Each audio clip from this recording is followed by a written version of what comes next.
qu'on commence tout d'abord avec Dynamite 27 mars, qui était à Québec. Ça fait un petit bout, mais hey, on se souvient, on avait hâte que ce soit à Québec. Et c'était quand même toute une carte sur papier qu'on nous présentait. Malheureusement, petite salle, il n'y a pas eu beaucoup de ventes. Si vous étiez présent sur place, présent ou présente, vous pouvez nous le dire dans les commentaires, vous, c'était quoi votre feeling de la carte? J'ai quand même senti la foule bruyante, malgré le très grand nombre sièges vides là, dans l'aréna. Mais bref, c'est ça. Puis aussi, on s'entend, je pense que c'est comme l'apogée. Malheureusement, là, en termes d'histoire ou en termes d'intrigue, c'était aussi. Ça se comparait à WrestleMania qui était très en montée. Et malheureusement, même s'il y avait des bons matchs sur papier, on n'a pas réussi du côté de la All Elite Wrestling à bien vendre ou à bien exciter les gens. Ce qui fait que les ratings télé également ont été bas, en plus du nombre de billets vendus dans la salle. C'était un des shows les moins écoutés de l'histoire de la All Elite Wrestling. Mais c'est vraiment pas à cause de la ville de Québec ou de la carte, parce qu'elle était bonne. Ça a vraiment rapport juste. On a de la misère du côté de la All Elite à mousser les événements d'avance et à exciter le public. Ouais, je trouve ça malheureux un peu parce que souvent on va regarder ces données-là pour faire comme Québec, est-ce qu'on y retourne? La dernière fois qu'on y était, c'était pas super. Fait qu'on y retournera pas ou on va y retourner dans 2 ans, dans 3 ans. Ou ça va prendre un plus long moment que d'y retourner aux 6 mois. Comme ils le font à New York, comme ils le font à certains endroits clés pour la All Elite où ils peuvent retourner quasiment 3 mois. Québec, ça va peut-être prendre un petit bout avant de les revoir là. Ouais. Malheureusement. C'est dommage parce que c'est ça, le fait que les ratings ont été bas aussi, c'est que ça te montre que ça n'a pas rapport avec Québec, ça a vraiment rapport avec le produit qui était montré présentement. Les gens étaient moins intéressés. Historiquement, Québec, c'est une crowd de lutte. C'est des gens qui aiment la lutte. Il y a toujours eu des grosses fédérations de lutte. Juste dans les dernières années, la NSPW, qui est une des plus grosses fédérations de lutte au Québec, même dans l'Est des Amériques, là, je veux dire, de lutte indie. Là.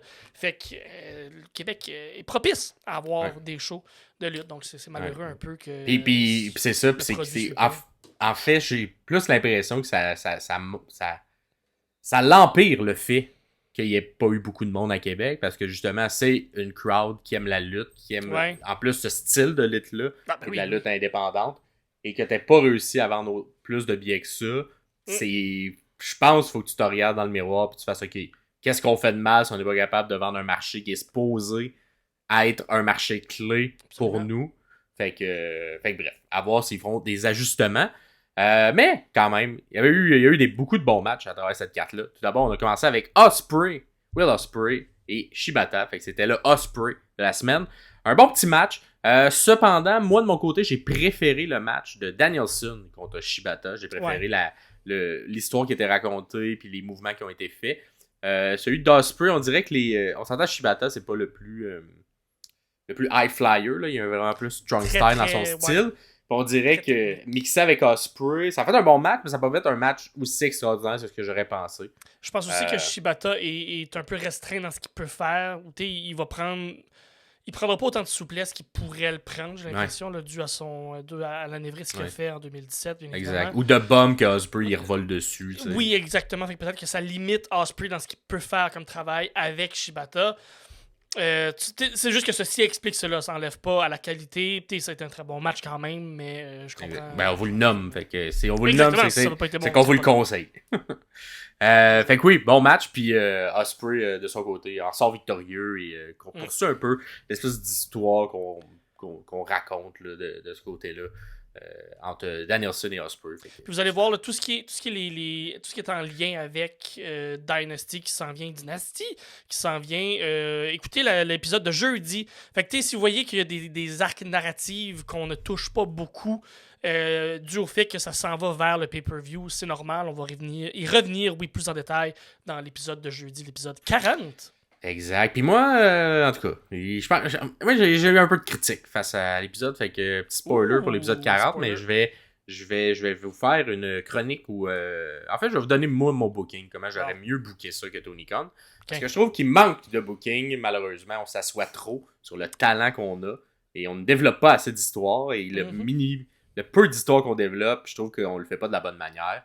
Et bref, pour Ospreay et Danielson, j'aurais un angle beaucoup plus intéressant, je trouve, qui garderait les mêmes matchs. Absolument. On en sent genre dans le prochain épisode. J'ai une théorie, je vais rajouter par-dessus tout ça. Fait qu'on est dans le même track, je pense, pour côté de l'All Elite.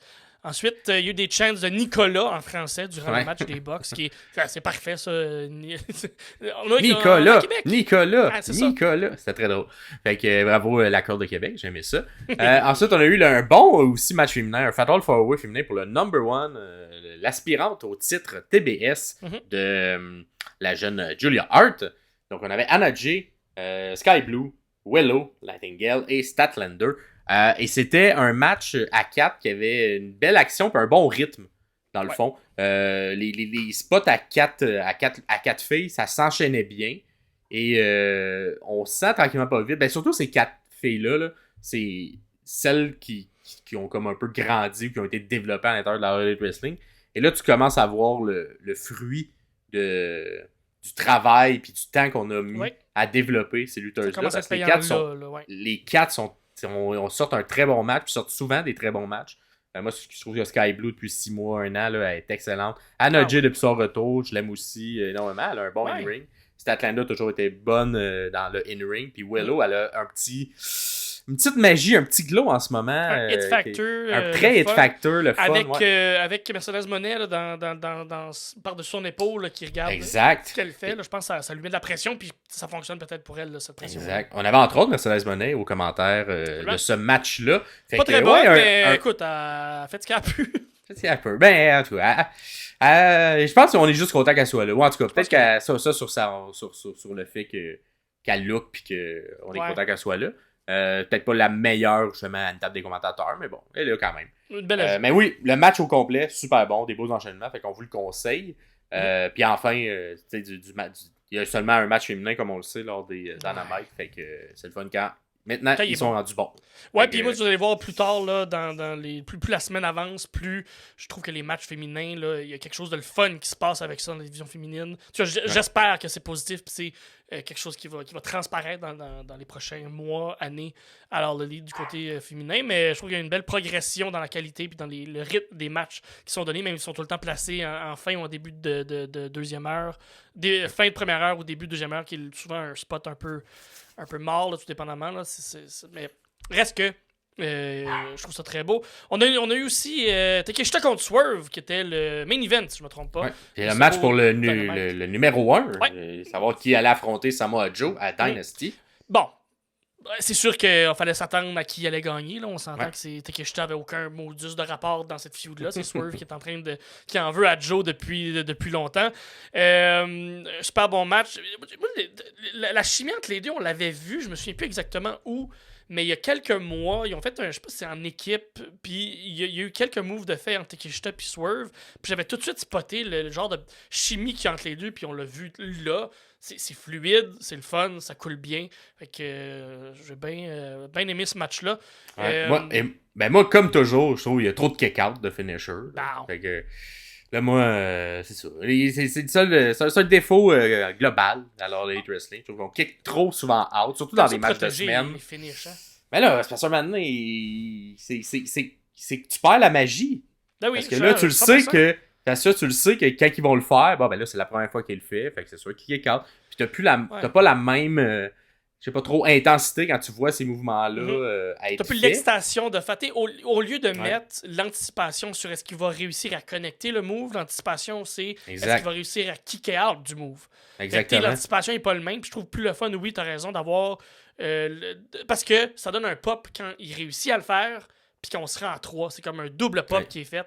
Fait que, non, je suis quand même d'accord avec toi là-dessus. Puis lorsqu'éventuellement quelqu'un kick out dans un pay-per-view, dans un match plus important, ça met plus d'impact que on le fait à chaque semaine, tu sais. Ouais. Fait que je sais pas si c'est une manière de comme protéger les adversaires, protéger les lutteurs, mais moi, si j'étais au niveau du booking des matchs, c'est quelque chose que je changerais parce que c'est un bon match, mais là, un moment donné, quand il y a des kick-outs de Swerve Stone, il y a des kick-outs de son kick par en arrière, t'es comme, ouais, mais tu veux le vendre fort, là, tu sais, c'est peut-être ton prochain champion, fait que fais-les gagner clean plus facilement que ça. Mais ça a souvent été quelque chose dans les matchs de Swerve. Fait que c'est peut-être Swerve lui-même qui aime ce style de match-là, qui book ses propres matchs de cette manière-là. Parce que même, je me souviens un match contre Dustin Rhodes à l'époque, il me semble qu'il y avait eu des kick-outs, là, justement, de Dustin, puis j'étais comme, ben voyons, tu peux le vendre plus fort que ça, Swerve. Ben oui. Mais bon. Et ça se termine, en fait, le Dynamite du 27 mars qui était à Québec. Fait que, évidemment, si vous étiez là, sur place, dites-nous en commentaire si vous êtes d'accord, s'il y a des matchs, justement, vous avez préféré mais qu'on n'a pas nommé, ou si vous êtes d'accord avec les choix qu'on a fait. Nous, en le regardant à la télé, c'est ce qu'on a aimé. Fait que dites-nous, puis aussi ce qui s'est passé en Dark, peut-être, qu'on n'a pas vu. Fait que vous pouvez nous dire en commentaire des matchs que nous, on n'a pas vu à la télé, que vous avez eu la chance de voir, peut-être des Québécois qui étaient là, que nous, on n'a pas vu à la télé. Qui sait? Exact. Ou des chaînes qu'on n'aurait pas entendu à la télé. Fait que dites-nous-le. On a entendu le Nicolas, mais j'en ai pas entendu d'autres. Pas gentil, peut-être. Pas gentil avec les nommés.